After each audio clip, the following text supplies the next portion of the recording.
আমি আব্দুল লতিফকে বলবো শান্ত মেজাজে ধীর স্থির মেজাজে তোমার শিক্ষকরা এখানে আছে, উপরে আল্লাহ, নিচে তোমার শিক্ষা গুরু, কারণ থেকে কোনো ভয় নেই, ডর নেই, চালিয়ে যাবে আল্লাহ, ইনশাআল্লাহ শেষ জায়গায় পৌঁছে দেবে।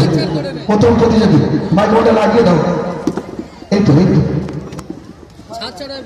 আমি মহিউদ্দিনকে বলবো তোমার মোবাইল নিয়ে নিচে একটু পরিষেবা দিতে হবে।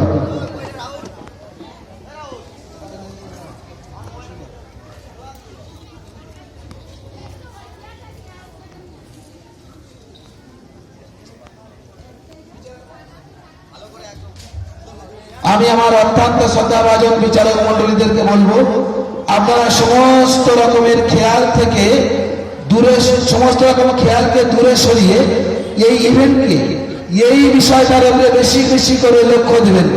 কোন রকম আপনাদের যদি গাফিলতি দেখি আপনাদেরকে পরীক্ষা নিয়ে নেব স্টেজে। আসসালামু আলাইকুম ওয়া রাহমাতুল্লাহি ওয়া বারাকাতুহু। الحمد لله الذي أرسل رسوله بالهدى ودين الحق ليظهره على الدين كله ولو كره الكافرون. أشهد أن لا إله إلا الله وحده لا شريك له ونحن له مسلمون. ونشهد أن سيدنا ومولانا محمدا عبده ورسوله الذي بشر به المرسلون صلى الله عليه وعلى آله وأصحابه الذين فازوا كلهم أجمعين.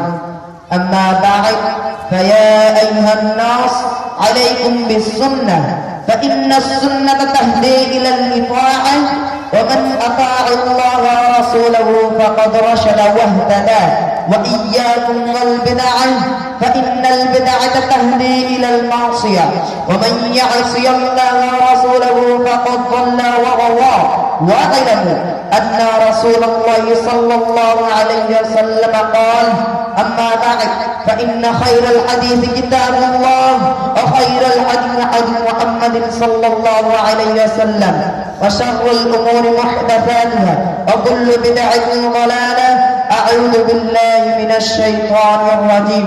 ومن يشاقق الرسول من بعد ما تبين له الهدى ويتبع غير سبيل المؤمنين نوله ما تولى ونصله جهنم وساءت مصيرا.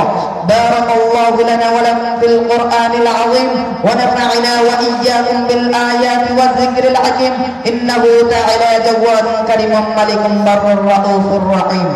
ربنا حليم.